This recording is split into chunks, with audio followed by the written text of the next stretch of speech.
Ok, bueno, primero que nada, Denis, pues buenos días, buenas tardes, buenas noches, a la hora que sea que estén escuchando este podcast. Bueno, mi nombre es Brian Acuña y estoy también con el doctor Denis Petri. Estamos por hacer una charla instructiva sobre el presente y futuro de Medio Oriente y el norte de África. ¿Cómo vas, Denis? Bien, bien, muchas gracias, Brian. Un placer estar contigo el día de hoy, o la noche de hoy, la tarde de hoy. Pues sí, no sabemos cuándo nos van a escuchar, pero siempre es un placer. Y sí, la verdad es que escogimos un tema bastante ambicioso, presente y futuro de Medio Oriente. Eh, aquí, bueno, no creo que haya una explicación sencilla, ¿verdad? Vamos a conversar quizás una hora, algo así, pero eh, o quizá un poquito menos, pero realmente eso se presta para escribir libros. Sí, bueno, solamente hablar de la realidad actual, ¿verdad? De que está ocurriendo en la región, ya nos da a nosotros, pues, un tiempo de qué es lo que nos avecina, ¿verdad? Cada mes, la zona es tan volátil, y no me refiero solo al Medio Oriente, sino también al África del Norte y algunas regiones de África subsahariana que están involucrados, ocurren cosas que nos dicen, esto va a a desenmarañar otros aspectos graves, ¿verdad? Como fue el asesinato días anteriores de un químico nuclear iraní, ¿verdad? Que fue asesinado técnicamente en el propio corazón de Teherán y esto ha encendido todas las alertas de emergencia dentro de la región. Sí, sí, sí, no, y no solamente dentro de la región, hubo cambios bastante radicales también a nivel internacional, ¿verdad? Cuando vemos, bueno, hay cambios y hay continuidad, ¿verdad? Curiosamente, porque, bueno, en Estados Unidos, pues hubo elecciones, nuevo presidente o no, ¿verdad? No lo sabemos.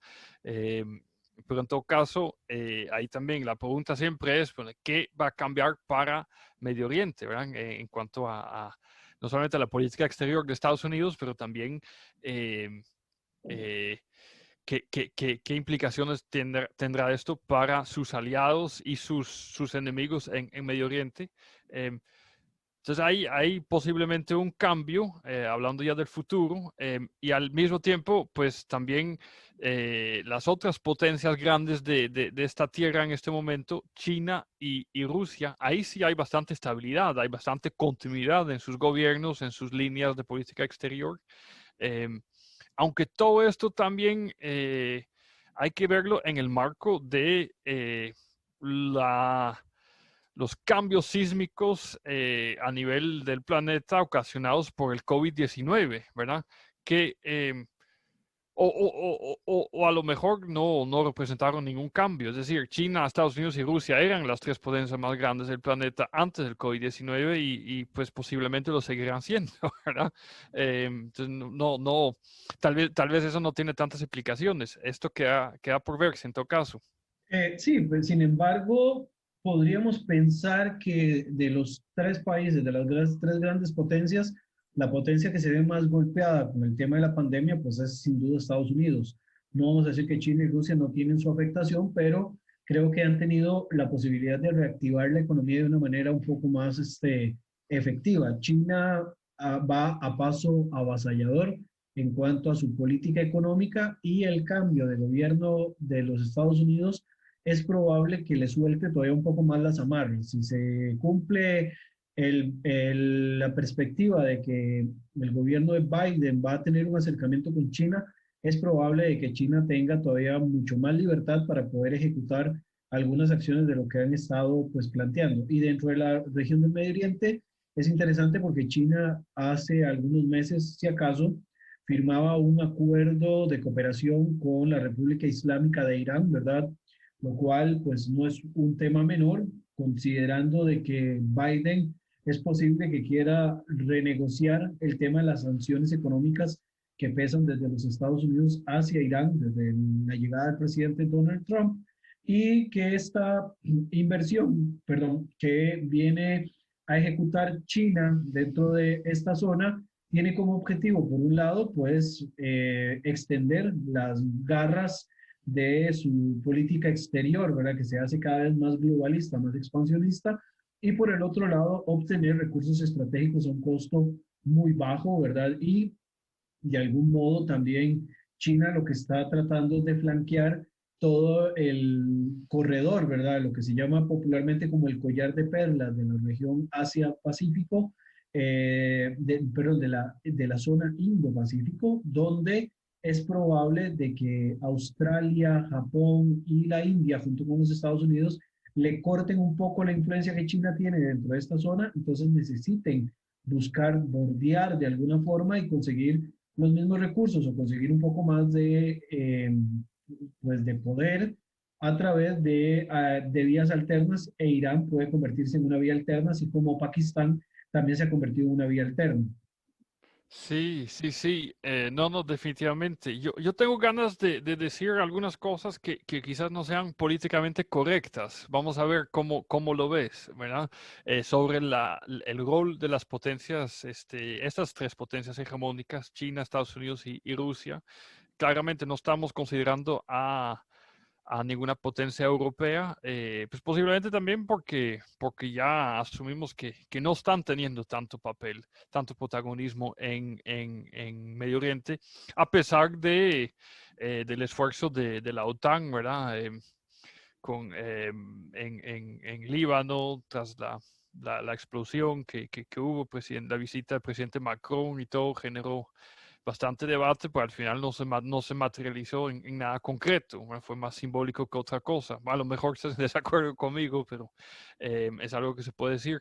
Pero bueno, sobre China, Estados Unidos y Rusia, voy a decir un par de cosas que no son políticamente correctas, pero creo que sí, que son interesantes. Bueno, ¿por qué no son políticamente correctas? Porque pues, los líderes de todos esos países, líderes políticos, se han criticado severamente por muchas razones buenas pues también malas, las dos cosas. em, Porque nadie quiere decir que es fan de Trump o de Putin, pero hay varias cosas que sí. Quiero decir algo positivo sobre Putin primero. O sea, me parece a mí, pero esa es una lectura personal mía, que la intervención de Rusia bajo el liderazgo de Putin en el conflicto sirio ha sido sumamente positiva. Con eso no digo nada sobre la situación de derechos humanos, de la democracia en Rusia ni nada, pero sí digo algo sobre esta inversión esta intervención específica donde realmente Rusia logró detener, ¿verdad? El desarrollo de la guerra en Siria. Eh, que las potencias occidentales realmente estaban exacerbando, apoyando al lado equivocado, ¿verdad? Recordemos que eh, eh, las potencias occidentales, europeas y de Estados Unidos, estaban apoyando a los grupos rebeldes que realmente no eran tan democráticos porque terminaron eh, eh, realmente al final nos dimos cuenta que ellos eran también aliados del Estado Islámico, por ejemplo, ¿verdad? Entonces, creo que esto fue algo muy positivo que hizo Rusia en ese aspecto. Y ahora, para decir algo positivo sobre Trump, que también se le puede criticar por muchas cosas, en particular por su estilo tan conflictivo, pues promovió eh, unos acuerdos de paz en Medio Oriente que sí han sido bastante históricos y que no tienen precedentes, ¿verdad? Eh, la, el acercamiento entre Israel y los Emiratos Árabes Unidos, luego Bahrein, luego Sudán y posiblemente Arabia Saudita, aunque este nos ha en este momento no parece que haya funcionado. Bueno, esto ha sido realmente la influencia de Trump y me parece que esto ha sido, pues no sé si va a ser positivo, habría que esperar que pase el tiempo para ver si realmente es positivo y saber si realmente es duradero. Pero sí ha sido bastante histórico. Bueno, te dejo con estos dos puntos, Brian. Sí, bueno, en el caso de Putin, yo pues no me declaro fan de Putin, de hecho que no, técnicamente no soy fan de ningún presidente o primer ministro de la actualidad, pero creo que Putin y su política neoeurasianista, ¿verdad? Que viene muy de la mano de la filosofía de Alexander Dugin y de sus subalternos o sus discípulos, pues es funcionalista, ¿verdad? De alguna manera, pues Putin ha logrado dar una estabilidad favorable a Moscú, principalmente después del descuido que en algún momento implementa las salidas aceleradas, apresuradas, además que un poco escandalosas, ¿verdad? Por parte de los Estados Unidos hacia otras regiones, está tratando de contrarrestar quizás a China de un punto de vista comercial. Y en el caso de Donald Trump, exactamente igual, ¿verdad? Coincido con vos de que si bien no tuvo pues el tacto para decir algunas cosas, además creo que la inteligencia emocional no es una de sus mayores virtudes, sí, digamos, a través del papel que viene a jugar en este caso Jared Kushner, su yerno, ¿verdad? Con el tema del conflicto entre israelíes y árabes, eh, logran una movida muy, muy interesante que contrarresta un poco la falta de presencia estadounidense dentro de la región del Medio Oriente. ¿Por qué lo compensa? Porque, bueno, como bien decía Denis, en algún momento Rusia, después de su intervención en Siria y en otros conflictos dentro de la región, ha logrado un equilibrio muy favorable para sus propios intereses y le ha restado la influencia que durante décadas Estados Unidos acumulaba dentro de la región del Medio Oriente, además de la capacidad militar, ¿verdad?, que tenía muy cerquita del Medio Oriente, que se movilizó después de las diferentes salidas que se dieron de Afganistán, Irak y demás, ¿verdad? Este corredor que se viene a gestar de alguna forma a través de los acuerdos de Abraham, que se espera en algún momento se sume de alguna forma a Arabia Saudita, ya sea de manera formal o informal, como está ocurriendo hasta este momento, pueda ocasionalmente no necesitarse de una presencia material de los Estados Unidos dentro de la región, sino al mantener este corredor puede lograr mantener este proceso de neutralización del territorio iraní, que al final de cuentas es uno de los puntos que más se buscan pues contrarrestar. Y esto se complementa pensando en las bases militares que los Estados Unidos tienen dentro de las zonas cercanas al Golfo. Hablemos, por ejemplo, de Qatar, donde Estados Unidos tiene muchísimas tropas asentadas en este lugar, ¿verdad? Un lugar que hace que estén pues, muy tranquilos. Y esto le permite, en este caso, a Estados Unidos, con el movimiento que hace Donald Trump, de asegurar de alguna forma un muro de contención para evitar, en primer lugar, de que la hegemonía y el crecimiento exponencial que Irán ha tenido gracias a los propios movimientos erróneos que tuvieron administraciones pasadas de los Estados Unidos en esta zona, se siga ampliando, ¿verdad? El caso del Líbano, la situación del Yemen, la frontera con Israel, las regiones palestinas, etcétera. Y por el otro lado, también intenta equilibrar un poco el desequilibrio que se formó una vez que Rusia asume este papel de liderazgo pues mayoritario dentro de la zona a partir, digamos, de estos mismos movimientos y a partir de la política que Rusia ha implementado de señalar quiénes son sus aliados históricos, pero también señalar con quienes no tienen ningún tipo de problema. De ahí, y siempre lo destaco, lo he hecho en otras columnas, se ha llamado la atención la cantidad de veces que el primer ministro israelí ha ido a Moscú a reunirse con Mm, Putin, lo cual demuestra de alguna forma de que hay un canal de comunicación abierto y activo entre Israel y Rusia, esto digamos facilitándole de alguna forma la convivencia a ambos gobiernos, y esto ha permitido que de una manera casi, podríamos decir, de alianza, no necesariamente de alianza, sino que haya algún tipo de complicidad por parte de Moscú, se permitan acciones militares israelíes contra territorio sirio, golpeando blancos iraníes apostados dentro de este territorio. Entonces, esos dos, digamos, países, por lo menos, que son los que tienen una actividad beligerante más activa. Esa es la condición que yo veo y que al parecer, y dependiendo de cuál sea la política que establezca Biden una vez que asuma el poder a partir de enero del 2021, podría conservarse o de alguna manera, pues tal vez variarse dependiendo de cuáles sean las decisiones que tomen. Yo no creo que tomen decisiones muy,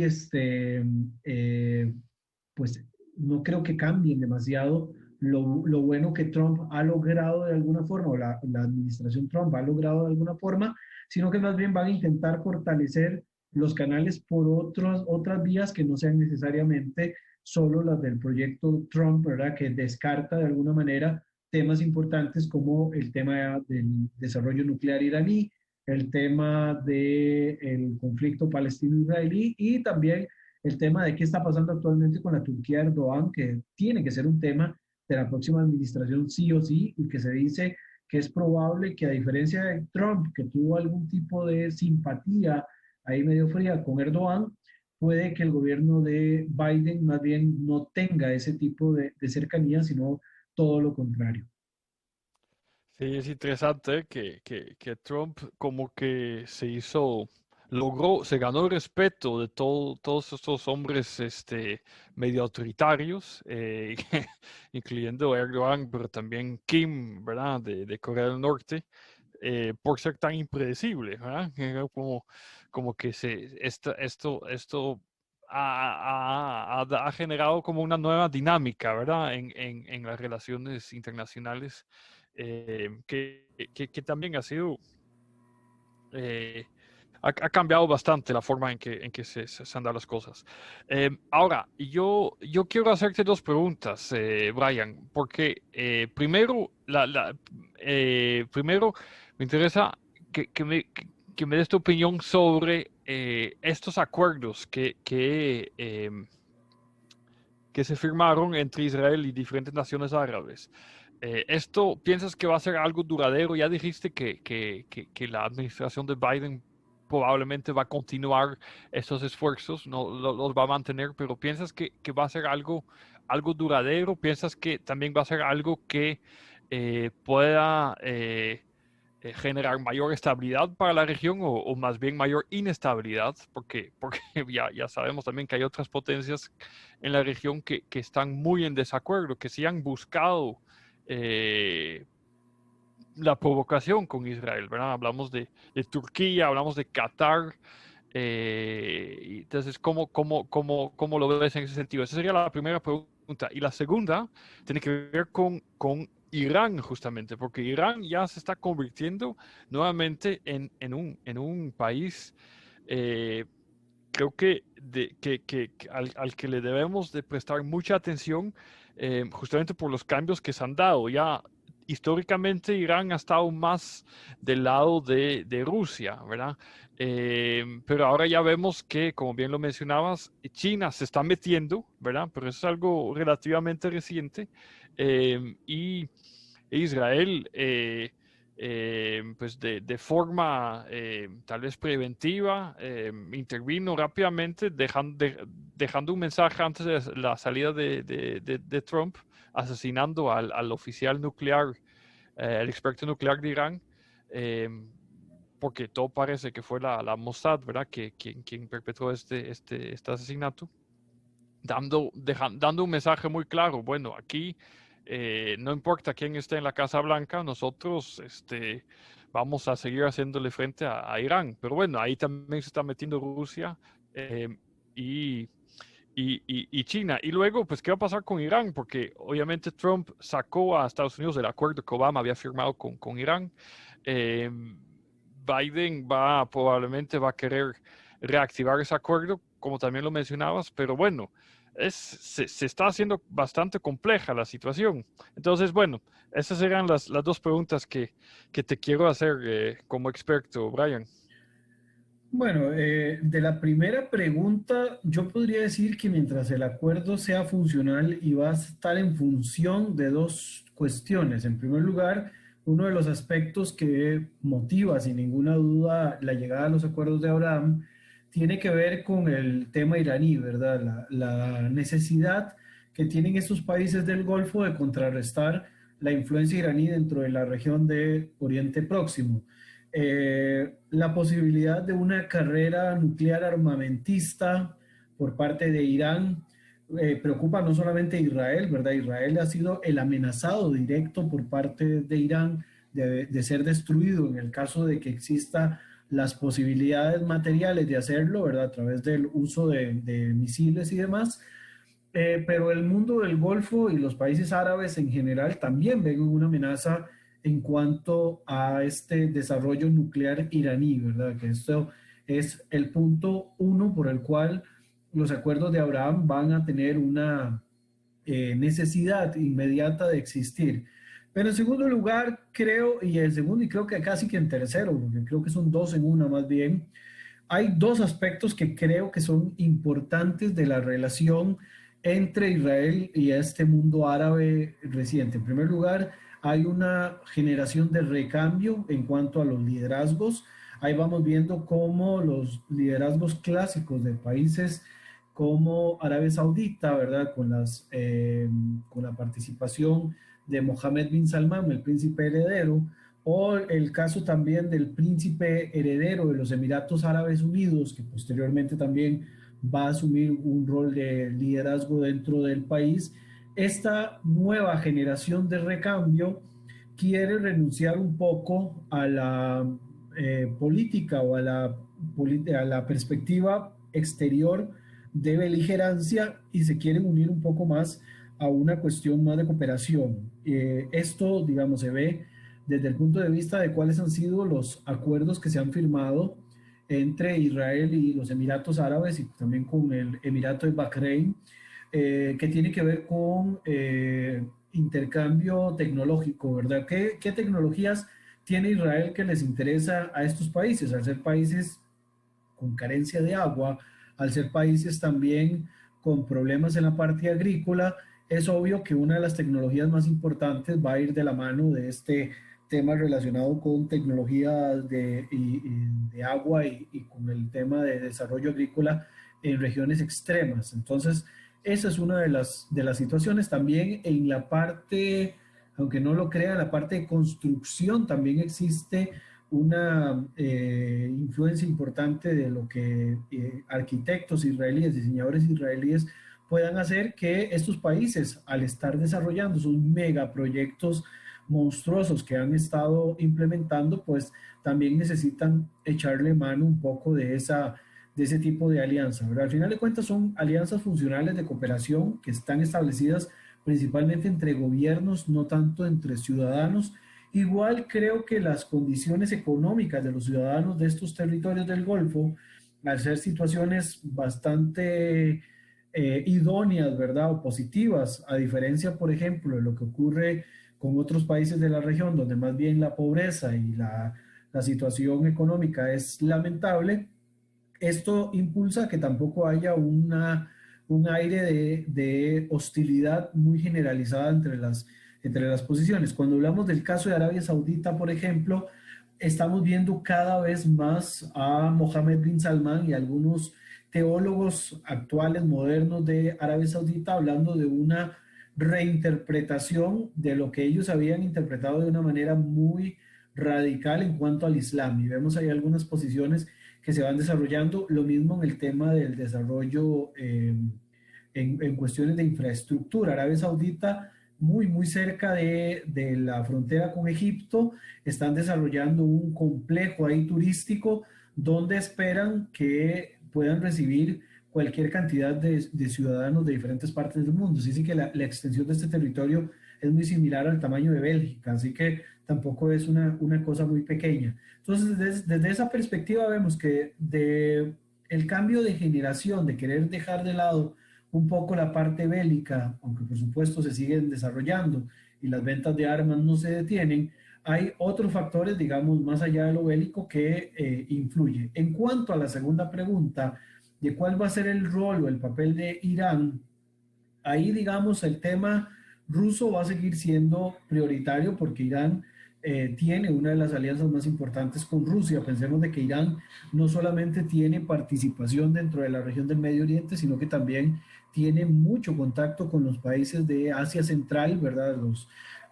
a muchos de estos países que fueron en algún momento parte de la Unión Soviética, algunos, digamos, ha habido algún tipo de beligerancia y de participación indirecta o política o con manifestaciones por parte de Irán, por ejemplo, en un tema como el que ocurrió hasta hace poco del conflicto entre Azerbaiyán y Armenia por la región del Artsakh, ¿verdad? O de Nagorno-Karabaj. E Irán es uno de los pocos aliados que tiene Armenia dentro de esta zona. Ahí también se ve un poco de la influencia. Y Rusia también tiene mucha influencia en estas regiones. La llegada de China viene quizás a darle algún tipo de respiro económico al régimen, ya que las presiones económicas que vienen de afuera, pues los ha puesto en jaque.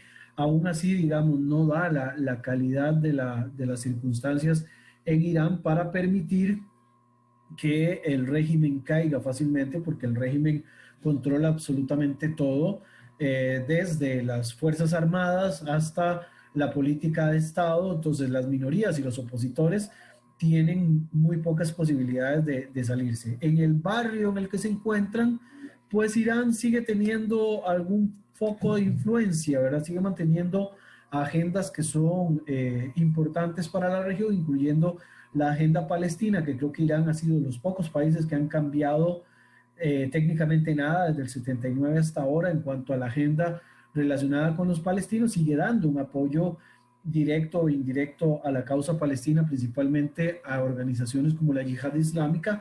Esto no cambia demasiado. Sin embargo, el tema del desarrollo nuclear sigue poniéndole, ¿verdad?, todas las luces rojas de que en algún momento pueda sufrir algún tipo de ataque. Días atrás, antes de que se diera el asesinato de este químico que se le llama el Oppenheimer iraní, ¿verdad?, por este tema del desarrollo de la bomba nuclear, se advertía de una movilización militar por parte de los Estados Unidos cerca de Irán y que Israel estaba atento por si se daba algún tipo de enfrentamiento, de choque, ellos también participar y actuar. Al final de cuentas, creo que el movimiento que se terminó desarrollando fue el de este atentado contra este experto iraní, ¿verdad?, en temas nucleares, donde fue asesinado y les manda un mensaje directo: estamos en la propia boca de Irán, ¿verdad? En el momento en el que necesitemos, golpearemos donde haya que golpear. Se acusa de que pudo haber sido Kidón, ¿verdad? Kidón es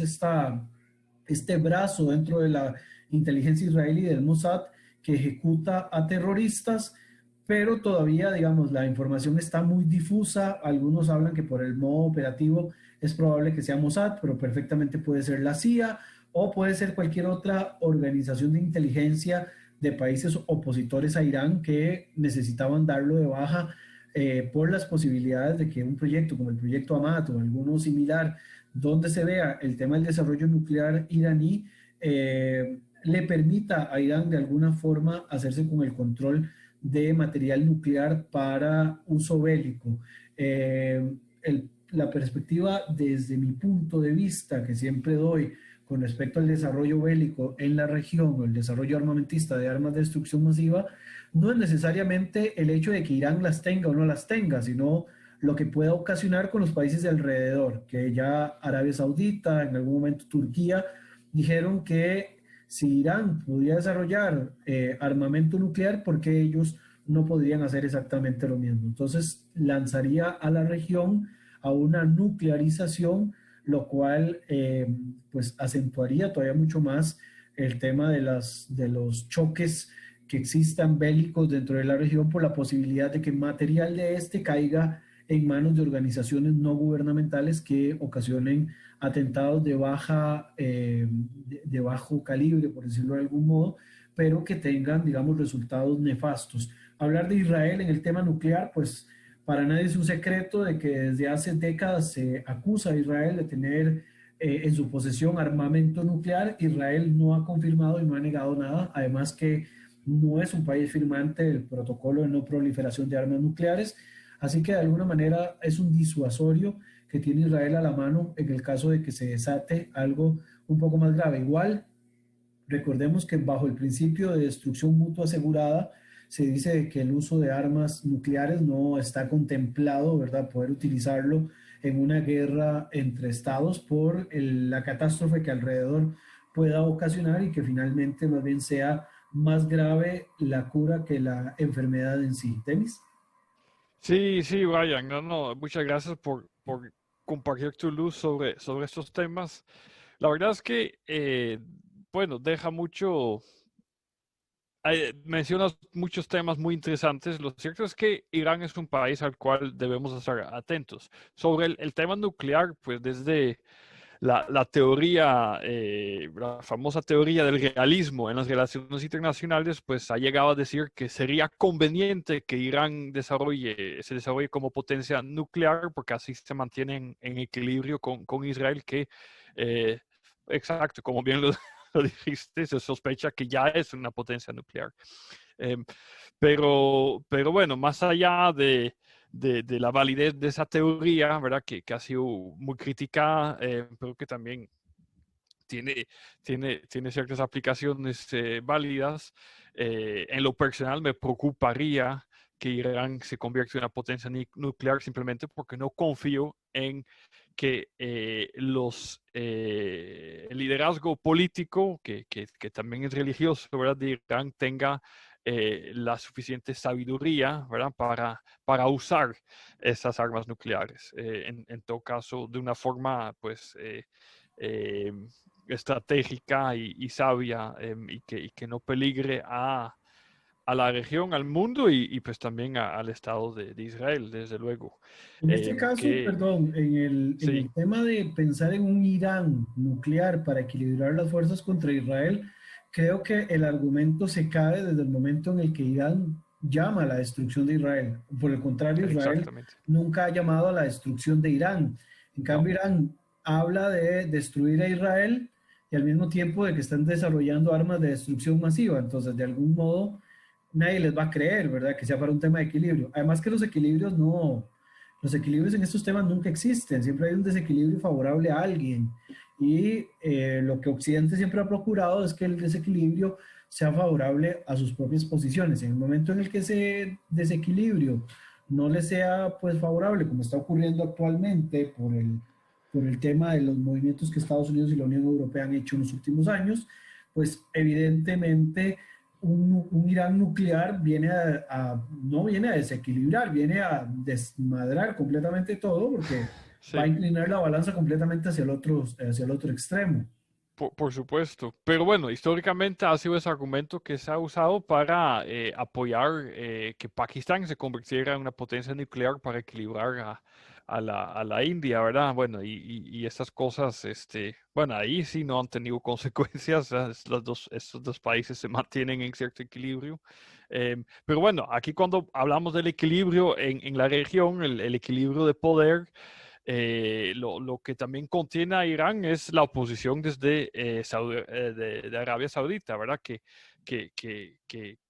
Y Turquía, que son realmente los tres países que compiten por la hegemonía en la región, como ya lo mencionamos. Em, el tema del equilibrio no solamente tiene que ver con lo nuclear, ¿verdad? También tiene que ver con la posición de las potencias internacionales. Y ahí lo interesante es que, bueno, el equilibrio históricamente siempre era de que estaba Estados Unidos con sus aliados, Arabia Saudita, Israel, ¿verdad? Por un lado, y Rusia con su aliado Irán por el otro, eh, para simplificar un poco.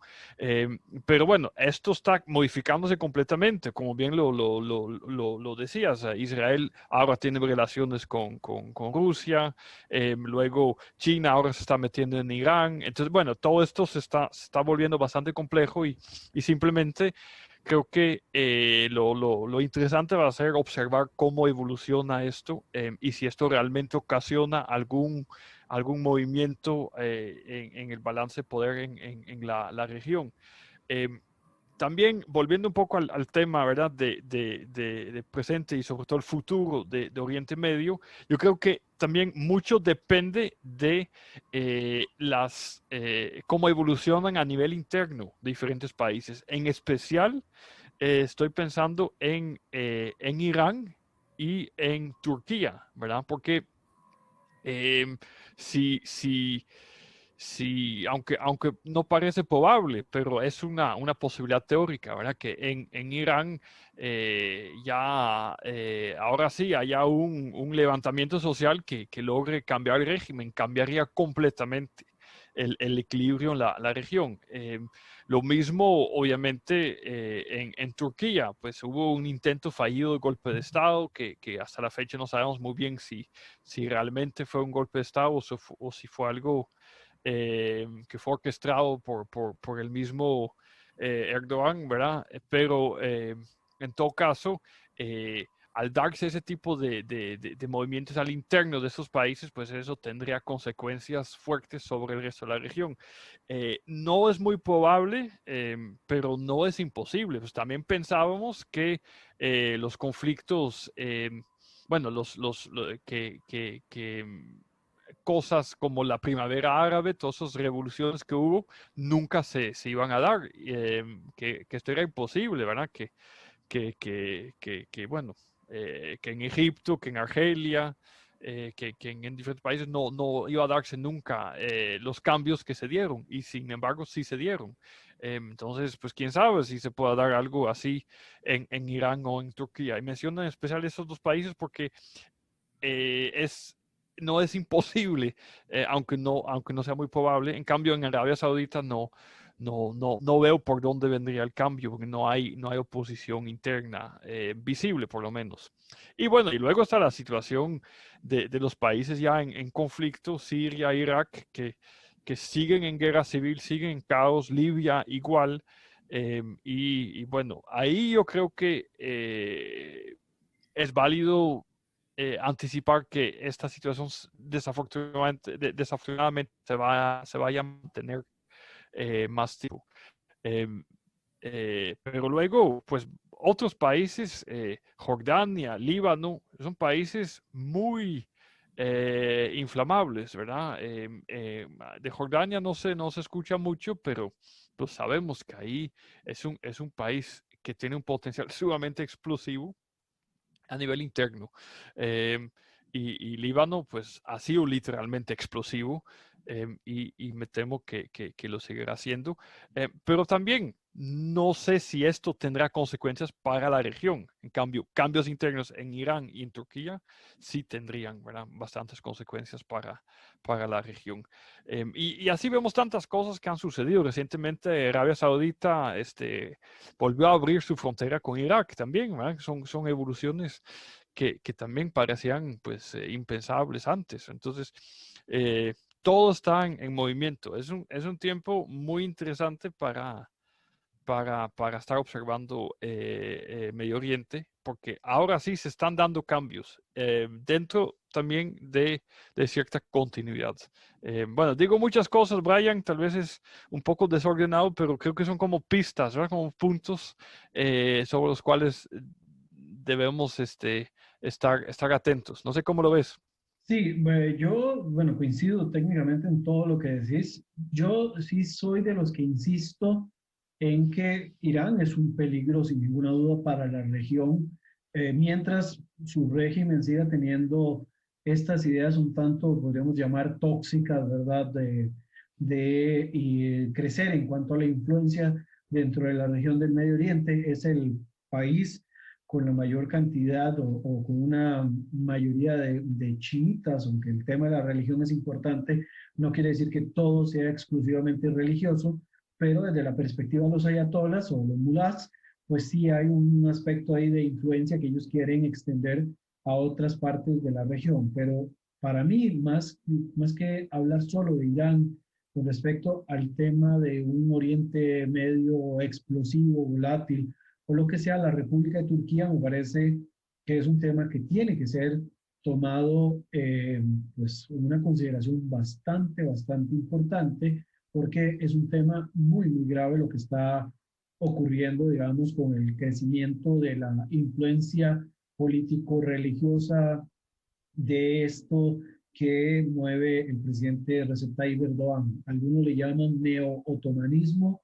otros le llaman panturquismo, ¿verdad? Bueno, el nombre que se le ponga es indiferente, puede ser hasta erdoganismo, porque en realidad Erdogan es el que está moviendo las fichas para que ahí se realice cada vez más, digamos, Turquía o el gobierno de Turquía se saca la careta de qué es lo que en realidad quiere. Erdogan quiere ser un país influencia dentro del mundo musulmán, ya no hablamos solo del mundo árabe, porque además Turquía no es árabe, pero sí hablamos de un tema de influencia en diferentes partes y los vemos involucrados en conflictos en distintas partes del mundo y también involucrados con ciertas alianzas que son importantes de determinar. Bueno, en cuanto al mundo, digamos, de Medio Oriente y del norte de África, vemos a Turquía metido en el norte de Siria, en contraposición, por ejemplo, de la comunidad kurda, que ha sido de las comunidades más golpeadas a través de la historia en toda la región del Medio Oriente y que ha sido siempre reprimida por parte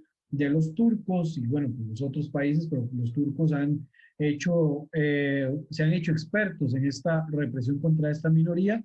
Tienen presencia también en el caso de Libia, ¿verdad? Técnicamente en estos dos países, en Siria y en Libia, se reparten los honores con Rusia. Estuvo involucrado Turquía en el conflicto entre Armenia y Azerbaiyán, ¿verdad? Apoyando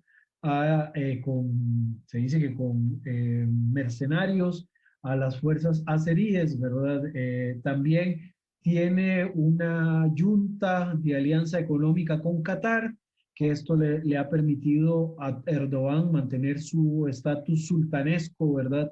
Dentro del país, al punto de que puede patrocinar algunos conflictos y otras acciones que están teniendo. Turquía quiere involucrarse en los próximos cambios políticos que pueden existir en la autoridad palestina, al igual que el mundo árabe quiere también meterse en este tema. Y Turquía, junto con Qatar, se han metido en el sudeste asiático tratando de hacer una alianza con países musulmanes de esta región. Hablamos del caso de Indonesia, hablamos del caso, si no me equivoco, de Malasia, que son países que en algún momento crearon un foro ahí de interconexión de cooperación entre ellos y ahí donde vemos, digamos, los grandes riesgos que tiene el empoderamiento de Turquía. Mencionaba Denis al inicio de esta parte de que se hablaba del supuesto golpe de Estado y sigue siendo un supuesto porque este aparente golpe de Estado en el 2016 le permitió a Turquía, a Erdogan,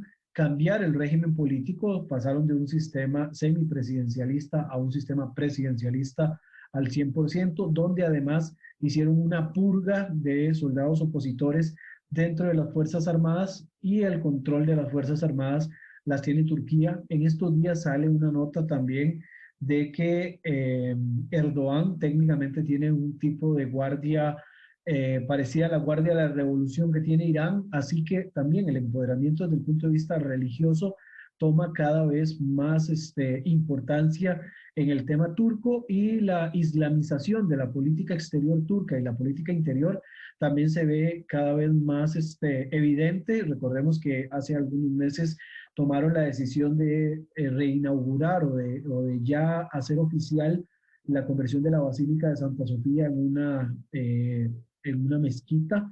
Esto es una islamización también de lugares que son sagrados para otros grupos y Turquía sin duda es es un actor esencial en estos equilibrios al cual, a diferencia de Irán, no se le está tomando todas las consideraciones del caso porque Turquía sigue estando dentro del eje, por lo menos en el papel, del bloque occidental, ¿verdad? Lo que tiene que ver principalmente con la OTAN y desgraciadamente este eje se está viendo roto principalmente por la relación que tiene Turquía con el eje europeo, hablamos directamente de Francia y Alemania y también los roces que tiene con países como Grecia y también Turquía está teniendo algunos choques en el Medio Oriente por la intención de apropiarse del gas encontrado en la zona oriental del Mediterráneo, o sea que vemos por todos lados cómo Turquía va sumando puntos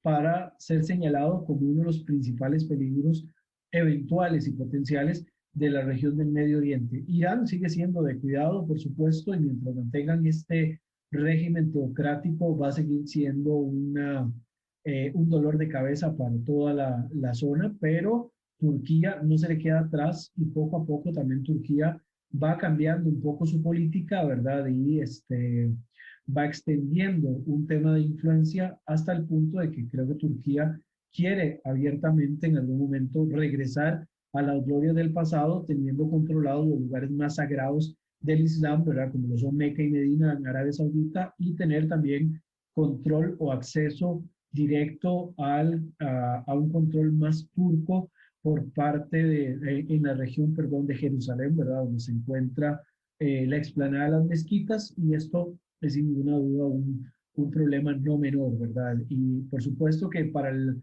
futuro del Medio Oriente, además de este tema que estamos hablando, es probable que de nuevo se vuelva a reactivar la necesidad de resolver el conflicto entre palestinos e israelíes, que se mantienen en un impasse, y con el último movimiento de Estados Unidos, con el acuerdo de Abraham que firmaron Israel y los países del Golfo, el tema palestino quedó relegado una vez más como a una quinta o sexta posición de intereses con respecto a los temas para resolverse dentro de la zona. Denis.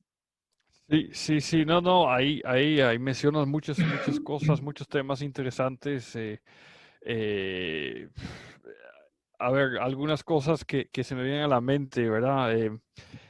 Porque hay una variable más que tal vez no mencionamos, y es el petróleo, ¿verdad? Y en este tiempo el petróleo sigue siendo un recurso sumamente estratégico, pero lo es menos que tal vez lo era hace unos años. Ya, por ejemplo, debido a innovaciones tecnológicas, Estados Unidos ya no es dependiente del petróleo de Medio Oriente, por ejemplo. Mi pregunta a nivel internacional ya no es si se acabará el petróleo, porque no se va a acabar, pero sí va a seguir siendo igual de importante con todas las energías alternativas que se están promoviendo, y que parece que sí funcionan sin ponerse demasiado optimistas.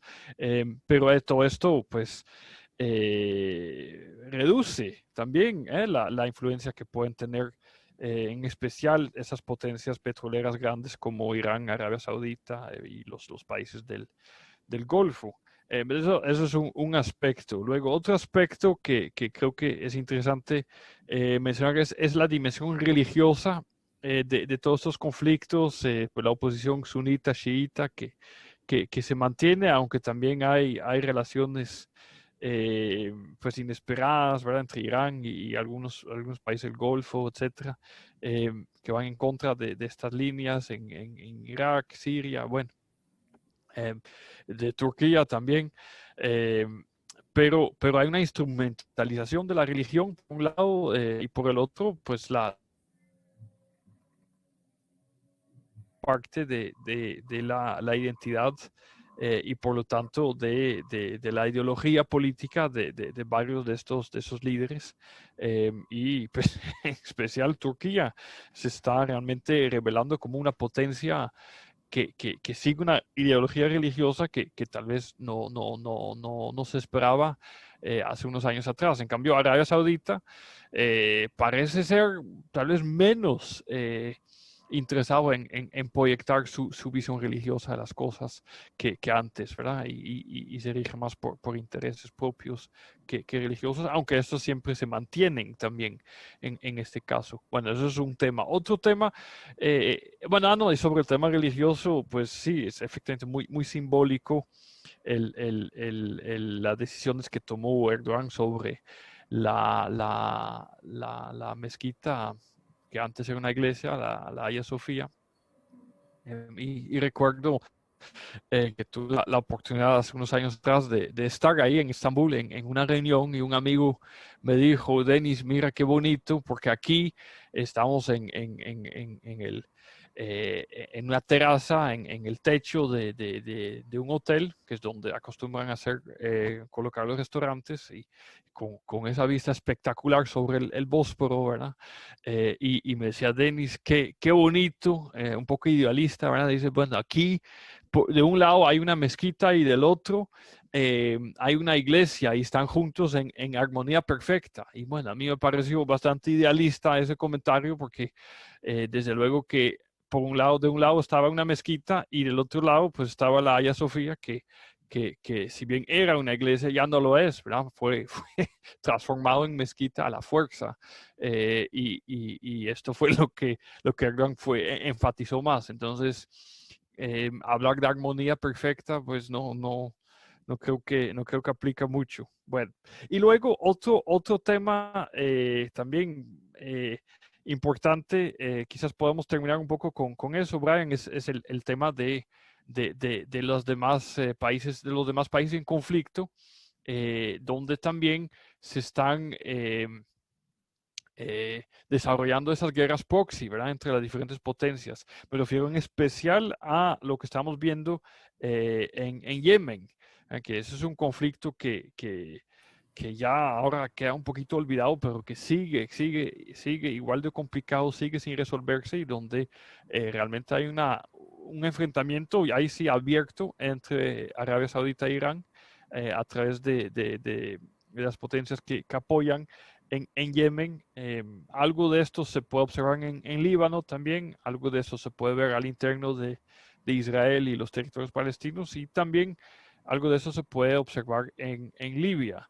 Me parece que esto también es un aspecto importante a tomar en cuenta para analizar el futuro de la región. Brian. Sí, el tema de las guerras proxy, pues por supuesto es muy pues, complejo, muy trascendental, como casi todo lo que pasa en esta región. Se cree que con la llegada de Biden es probable que el apoyo militar que se le da a Arabia Saudita sea un poco más limitado. Entonces es probable que la guerra que están logrando pues, desarrollar, o bueno, esto no se puede llamar guerra, porque en realidad lo que tienen es pues metido dentro de un conflicto eterno a las facciones yemenitas, eh, lo que va a llevar quizás este desfinanciamiento al régimen de Arabia Saudita es que ya no puede haber una participación tan abierta en el conflicto contra el Yemen. Entonces Yemen va a quedar ahí sumergido en eventuales choques, ¿verdad? Por el tema de las proxies. Hay que esperar también para ver qué va a ocurrir, pero todo apunta hacia ese sector. En cuanto al tema, pues, palestino, pues de nuevo sigue siendo un tema crucial, ¿verdad? Hay un tema para mí esencial que se tiene que resolver acá y es la propia situación de las diferencias entre los grupos palestinos, ¿verdad? Y cómo no llegan a un acuerdo para lograr un gobierno de unidad. Hace unos días también salía una nota de que jamás está prohibiendo que se traiga leche proveniente de los granjeros que se encuentran en la margen occidental y entonces empieza toda la crítica de que cómo es posible si Palestina es una sola entidad y que se den esas divisiones como que si Gaza fuera una zona independiente, ¿verdad? Y bueno, ya ahí se nota de que se ha hecho todavía mucho más grande el cisma de hace casi 15 años hacia atrás, ¿verdad? O desde ahora hacia hace 15 años atrás, que fue cuando se dio esta división entre las facciones y posteriormente también intentar reactivar marco de negociación con Israel que lo veo un poco lejano en las circunstancias actuales, aún y con la llegada de Biden, no lo veo muy cercano que se logre reactivar de una manera pues trascendental mientras esta división se mantenga ahí activo. El caso del Líbano, Perdón, Brian, sí, perdón que te interrumpa. Están las divisiones internas de los diferentes, las diferentes organizaciones palestinas, pero pues también ya el mundo árabe está dividido sobre este conflicto, ¿verdad? Cada vez más. Y sobre todo los nuevos aliados de Israel. O sea, ¿crees que a nivel de la Asamblea General de las Naciones Unidas, por ejemplo, esto implique también cambios en el tratamiento y en la adopción de resoluciones que condenan a Israel, que ha sido una constante desde que se creó el Estado de Israel? ¿Crees que ahí puede haber algún cambio a corto plazo debido a esas nuevas alianzas? creo que no, y lo que lo ha demostrado las últimas resoluciones que han salido contra Israel en la Asamblea General, los países que hoy tienen el acuerdo de Abraham, han confirmado, ¿verdad? O han dado positivo para que se condene a Israel por algunos temas relacionados con los palestinos. Podría ser que eventualmente haya algún giro, depende mucho de lo que ocurra en la región y que se abstengan, pero yo dudo mucho que lleguen a esa posición porque recordemos que casi que votan en automático como Liga Árabe, entonces es un poco complicado de que vayan a votar diferente del resto sin sufrir un precio político. Entonces no creo que en el corto tiempo vayamos a ver cambios en cuanto a la forma de votar. Eventualmente quizás podrían llegar a un punto de abstención en ciertos temas que quizás sientan que no tienen un precio político tan elevado, pero en la mayoría de los casos creo que van a seguir manteniendo su propia, su mismo discurso. Lo hace Egipto, digamos. Egipto tiene un acuerdo de paz con Israel desde el 79 y todavía hoy las resoluciones las confirman y las reafirman, así que, y lo mismo que Jordania. Así que no creo que haya por el momento mayores cambios en la forma de votar en la Asamblea General de las Naciones Unidas. Y eso sí, como bien señalas, en el tema palestino hay diferencias ya a lo que tiene que ver en el mundo árabe. Quizás principalmente porque ya sienten que es un conflicto que les desgasta demasiado, entonces prefieren dejarlo de lado o minimizarlo al máximo o están contentos con el status quo tal y como se encuentra en estos momentos. Bueno, y no, no solo eso, no solo eso, porque sí, sí, en la ONU no ha cambiado hasta el momento su comportamiento en las resoluciones, en los votos, pero eh, lo que sí no, lo que sí se ha disminuido es el apoyo político a las problemáticas palestinas. O sea, siguen condenando a Israel, pero no quiere decir que por lo tanto estén colaborando con la autoridad palestina de la misma forma que antes, porque la autoridad palestina se está viendo cada vez más aislada internacionalmente. Sí, y en el marco de la propia Liga Árabe, en su momento, el gobierno palestino había llevado una propuesta de resolución para que se condenaran a los países que estaban normalizando con Israel. Al final de cuentas, la resolución no se firmó, se rechazó por completo y esto demuestra, digamos, un cambio en la política, por lo menos en la política respecto al gobierno palestino. En todo caso, yo creo que lo que la Liga Árabe y el mundo árabe está esperando es un cambio en el liderazgo palestino.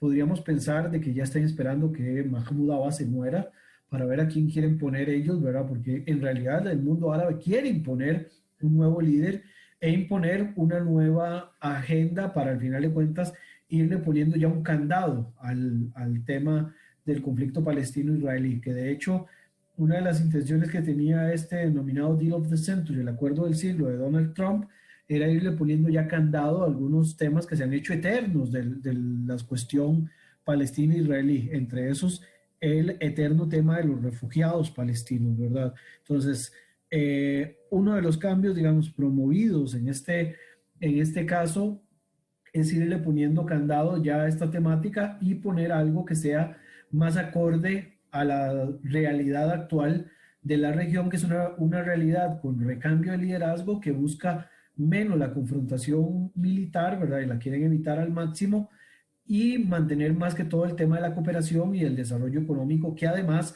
vos mencionabas en algún momento el petróleo. El petróleo sigue siendo un factor determinante para las políticas de esta región, pero también saben que el petróleo tiene un periodo de caducidad y están intentando diversificar su canasta de oferta económica para tratar en la medida de lo posible también que, que la oferta que ellos puedan dar sea lo suficientemente variada para que económicamente puedan seguir manteniendo los lujos que tienen hasta este momento. Petróleo sigue estando ahí por unos años más, pero tienen que empezar a diversificar la cartera económica y un tema que los desgasta y que les pide recursos, como es el tema palestino-israelí, sin ninguna duda ellos quieren irle poniendo finiquito lo antes posible para ya poder enfocar muchos de esos esfuerzos a un tema más de la agenda económica propia que seguirse desgastando en conflictos que vienen heredados desde la época de la Guerra Fría.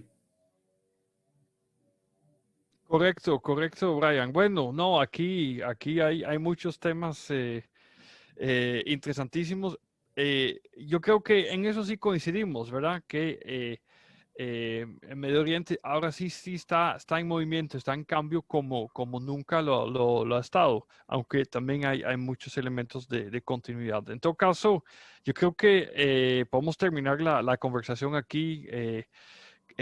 Tocamos bastantes temas muy, muy interesantes y no, yo creo que no llegamos a ninguna conclusión, solamente logramos como apuntar los principales temas a observar y seguramente habrá muchos más, porque eso también es algo que caracteriza a Medio Oriente, que además de su complejidad, siempre hay sorpresas, siempre suceden cosas inesperadas. Y esto pues nos invita o nos convoca a tener que hacer una nueva sesión en algún momento, ¿verdad? Para explicar cuál es el futuro de alguno de todos los tópicos que tocamos, porque tocamos cualquier cantidad de temas que eventualmente se puedan desarrollar con respecto a la región del Medio Oriente. Hay que esperar, creo, la asunción del nuevo gobierno estadounidense, que hasta este momento se declara que es el de Joe Biden, ¿verdad? Y después de esto ver cuáles son los cambios que va teniendo. Yo no veo a un Joe Biden, por ejemplo, haciendo cambios significativos en la región en los primeros 2 años, tal vez en los próximos, pues sí, pero en los primeros muy probablemente se va a enfocar a lo interno del país y ya después, pues sí, entrarle a esos temas de agenda exterior, salvo por supuesto de que los movimientos a nivel exterior lo obliguen a tomar decisiones en el momento, ¿verdad? Pero tampoco veo a China o a Rusia incómodos tal y como está la situación en estos momentos, así que creo que por lo menos los próximos 2 años con la asunción de Biden, los cambios no van a ser tan significativos. Muy bien, vamos a observarlo. Bueno, ahí seguimos entonces y nos vemos en una próxima. Ok, muchas gracias, Brian. Un placer.